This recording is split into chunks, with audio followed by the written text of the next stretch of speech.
ဒီစာကြောင်းကိုဘယ်လိုမျိုးဘာသာပြန်ရမလဲတဲ့သူငါ့ကိုချစ်ရင်ငါသူ့ကိုလက်ထပ်ခက်လိုက်မယ်ဒါပေမဲ့တကယ်ဖြစ်သွားခဲ့တာက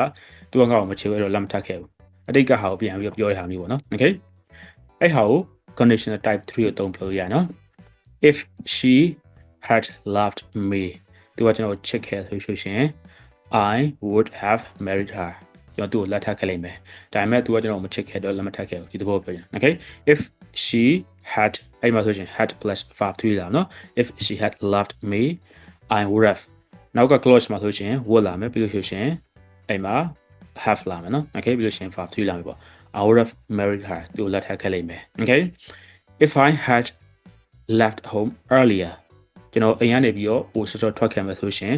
I would have been late ကျွန်တော်နောက်ကျခဲ့မှာမဟုတ်ဘူးဒါပေမဲ့တကယ်ဖြစ်ခဲ့တဲ့ဟာကအိမ်ကနေစောစောမထွက်ခဲ့တဲ့အတွက်နောက်ကျခဲ့ဆိုတဲ့သဘောကိုပြောနေတာနော် okay if I had taken a taxi